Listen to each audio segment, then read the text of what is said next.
Salut chers amis, salut chers fans, bienvenue à cet autre épisode de Thérapie du couple. Voilà, comme j'aime toujours, commencer par une belle histoire qui a été racontée, qui est fort malheureusement pas bien entendre et tout. Donc il s'agit de quoi ici? Il s'agit d'une dame qui m'a contacté, qui m'a raconté un peu son histoire et tout ce qu'elle vit au quotidien avec l'homme de sa vie, l'homme qu'elle a choisi et tout. Présumez-vous une femme qui est dans un couple, qui est dans une relation et qui se retrouve en train de passer carrément déjà 8 mois sans l'homme qu'elle aime à ses côtés. Hein? Ça ne voudrait pas dire qu'ils ne vivent pas dans la même maison, ça ne voudrait pas dire voilà, que l'homme est loin d'elle, non. L'homme est bien sûr à ses côtés, l'homme est là dans la même maison et tout, mais il n'est pas là. Ça veut dire ils sont dans la même maison, mais l'homme a créé un éloignement entre les deux. 8 mois sans lui faire l'amour. C'est concevable ça? 8 mois sans lui faire l'amour. Alors, je me suis bien demandé, quand on arrive déjà à ce niveau-là, ou un couple, ou alors dans un couple, voilà, l'éloignement se produit. Quelle est la véritable cause? Qu'est-ce qui peut véritablement créer une telle situation? Alors, face à cela, j'ai essayé un peu de réfléchir et je me suis dit, j'ai posé des questions à 1, 2, 3, 4, 5 personnes. La plupart des personnes, beaucoup plus, parlaient, n'est-ce pas ici, de l'abandon, carrément, de l'abandon, de la relation par l'autre. Parce que s'il faille se dire une vérité ici, c'est laquelle? C'est que on ne peut pas, comme ça, du jour au lendemain, se lever et prétendre que non, on est fatigué, on est trop fatigué dans un couple, que c'est la fatigue qui fait en sorte qu'on ne puisse pas faire l'amour à notre conjointe et même aussi à notre conjoint, parce que même les femmes le font. Il y a des femmes qui abandonnent carrément leurs hommes comme ça, pendant des mois, l'homme est là, il est sevré et tout.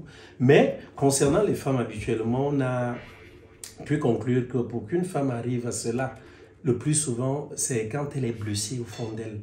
Elle est blessée, pourquoi? Parce que peut-être l'homme a eu à poser un acte ou alors à redoubler des actes ici qui ont eu à faire en sorte que son amour personnel, son ego, voilà, son ego soit atteint, son amour personnel soit atteint, qui ont détruit sa dignité, son honneur. Ça fait qu'à un moment donné, quand elle voit que ces choses ont été bafouées, elle se retrouve en train de se rétracter. Donc, elle se recroqueville sur elle-même et elle n'a plus aucun désir parce qu'habituellement, les femmes, elles perdent ce désir-là. Donc, le désir sexuel même disparaît et la femme, le plus souvent, a tendance à devenir frigide. Donc, ça peut arriver. Mais concernant les hommes, on est arrivé ici à voir la belle excuse que les hommes donnent ici. C'est beaucoup plus souvent la fatigue. La fatigue due soit au sport, à un trop plein de sport, soit à des activités très intenses, soit à, comment je vais dire ça, des activités trop intenses, soit au travail et tout. Ce qui fait à un moment donné, n'est-ce pas, l'homme quand il rentre, il est exténué, donc il est débordé par ce trop plein de travail-là et il n'arrive pas à assumer ce côté de lui, à satisfaire sa copine, à pouvoir, n'est-ce pas, lui donner, lui procurer du plaisir et tout. Mais si on va plus loin, si on essaye de creuser, et on verra encore quelque chose, il y a une cause aussi qui mine, qui crée, je veux dire, cet éloignement, qui crée ce manque de plaisir, ce manque d'appétit à l'endroit de son conjoint, de sa conjointe, c'est habituellement aussi le trop plein d'infidélité. Oui, ça c'est vrai. Quand une femme dans une relation ou un homme dans une relation se retrouve en train d'aller ailleurs, en train d'aller voir ailleurs habituellement, ce côté-là peut naître. Ça voudrait dire quoi? Le manque de désir de sa partenaire ou de son partenaire peut naître. Oh oui, ça peut naître, ce manque de désir-là. Ça fait que le fait d'aller dehors, d'avoir une relation, d'être là-bas, il s'en va dehors, ou alors elle s'en va dehors, la personne s'en va se vider là-bas, et quand elle rentre à la maison, elle n'a plus la force de pouvoir faire tout cela, de pouvoir faire cela. Donc, tout compte fait, ça, ce sont quelques-unes des causes qui peuvent faire en sorte, parce que plus loin encore, il y a même une autre cause, et il y a la perte d'affection. dans la perte d'affection ou alors d'amour à l'endroit du partenaire ou de la partenaire qui partage notre vie. Donc, il y a ça, il y a l'affection qui s'en va, l'amour qui disparaît. Et puis, quand cela disparaît, on n'est plus capable ici de pouvoir manifester son désir de faire l'amour avec son ou sa partenaire. Tout compte fait, donc, quand on a eu à parcourir ces quelques causes-là, qu'est-ce que ça entraîne habituellement? Les conséquences, c'est quoi? Les conséquences, ici le plus souvent, c'est que vous allez voir un couple qui, même s'il est marié, hein, même si je veux dire, même si les membres qui constituent ce couple-là sont mariés, vous allez voir que le couple, n'est-ce pas, ne vit plus, il n'existe plus. Pourquoi? Parce que si ce n'est la femme, ce sera l'homme, l'un des deux va se retrouver soit sur un fauteuil, sur un sofa, et comme ça, ou bien dans l'autre chambre, dans une chambre d'amis, et pendant des mois, la vie sera ainsi. Et je vous dis une chose, ces conséquences-là, la plus fatale souvent, c'est la séparation. Oui, parce qu'à un moment donné, une personne, on sait que oui, c'est le couple, c'est un couple, mais est-ce que c'est le sexe qui est la clé d'un couple? D'aucuns vous diront oui, d'aucuns vous diront non. Mais moi, je pense bien évidemment que à 51-52%, le sexe fait le couple. Oui, le sexe fait le couple à 51-52%. C'est possible. Hein? Bien évidemment que quand il y a un manque de sexe dans une relation, quand il y a un manque de rapports sexuels et tout, que le couple se disloque. Ça, c'est possible. Pourquoi? Parce que l'un ou l'autre ira finalement voir ailleurs. L'un ou l'autre ira finalement voir ailleurs parce que n'étant pas satisfait ou satisfaite ici à l'intérieur, ne trouvant pas son plaisir. Et puis, derrière, comme j'aime le dire, il y aura la belle hypocrisie, le beau mensonge. Pourquoi? Parce que derrière, on va se mentir que non, tiens, voilà, je t'aime, je fais ci, ma vie c'est avec toi et tout. Mais au fond, on ne saurait vivre dans une relation toute une vie sans avoir à partager ce côté-là, le côté sexuel avec son ou sa partenaire. Si ça arrive là, c'est mort de chez mort. À un moment donné, même si vous résistez pendant 1, 2, 3, 4 ans, un jour vous allez finir par dire stop et la relation va s'arrêter. Alors, maintenant qu'on a compris que voilà, la séparation peut être la chose, la conséquence fatale qui puisse arriver à un tel couple, quelles sont les solutions ici? Comment faire pour pouvoir faire en sorte qu'un tel couple se remette? Moi, je pense pertinemment que la première chose ici, c'est le dialogue. Comme j'aime toujours le dire, la communication.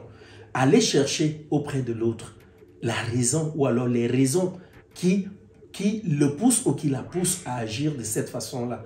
Pourquoi subitement cette perte d'appétit? Pourquoi subitement ce manque de désir à l'endroit de notre partenaire? Donc, il faut pouvoir d'abord s'interroger soi-même, faire, comment on appelle ça, une introspection. Donc, il faut pouvoir faire une introspection. Et quand on a eu à la faire plus loin maintenant, on va se dire, tiens, voilà, qu'est-ce qui fait en sorte que l'autre prenne du recul, que l'autre maintenant n'arrive plus à me satisfaire, à être avec moi comme il ou comme elle était par le passé. Et là, on pourra trouver en soi-même d'abord notre propre implication. Oui, on pourra trouver notre propre implication ici parce que devant toute situation, on doit toujours d'abord se poser une question. Quelle est notre part de responsabilité face à ce qui nous arrive? Donc, quand on aura trouvé notre implication ici, on pourra donc plus loin aller vers notre partenaire, lui poser la question de savoir, tiens voilà chérie, qu'est-ce qui ne va pas, pourquoi ça, pourquoi ça?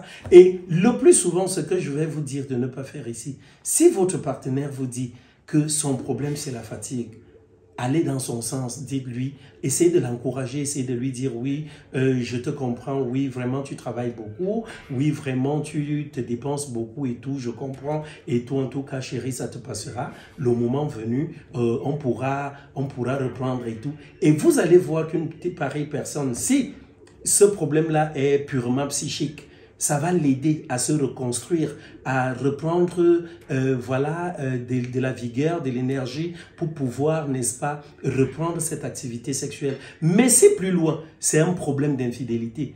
Vous allez voir que la personne va se mettre à culpabiliser et au fond d'elle, je puis vous assurer une chose, soit elle va vous dire la vérité qu'elle voit ailleurs, tout simplement, ou alors elle va simplement arrêter la relation qu'elle a de l'autre côté. Donc, la clé première ici, c'est ça, c'est la communication. C'est vrai que d'aucuns me diront qu'il y a des personnes comme ça, qui non seulement elles ne vous font plus l'amour et tout, ou alors elles ne partagent plus le sexe avec vous, mais plus loin, ces mêmes personnes se permettent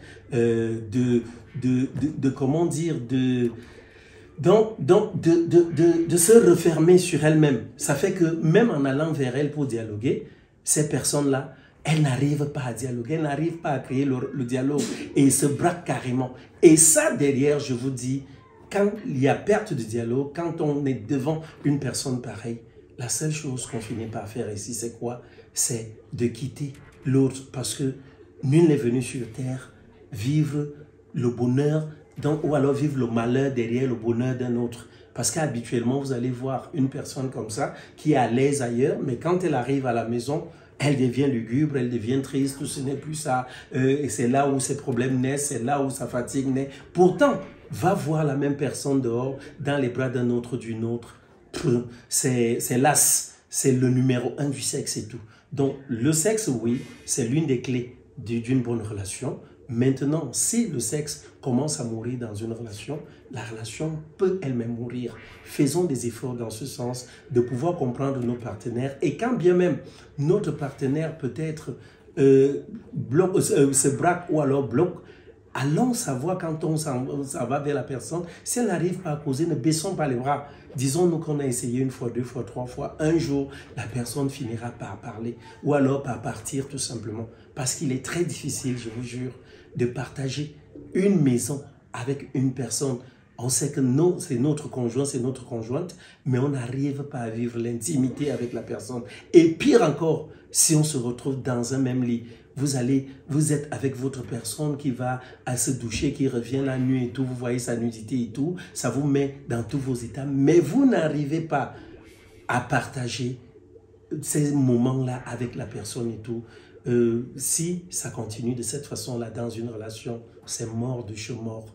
Alors, chacun doit s'asseoir et faire un examen de conscience, se demander, je suis dans une relation, le tout n'est pas dans une relation de se prévaloir du titre de femme ou d'homme marié, mais beaucoup plus, même quand on n'est pas marié, le tout n'est pas de se prévaloir du titre d'avoir une relation, d'être en relation, alors qu'on ne vit pas réellement la relation.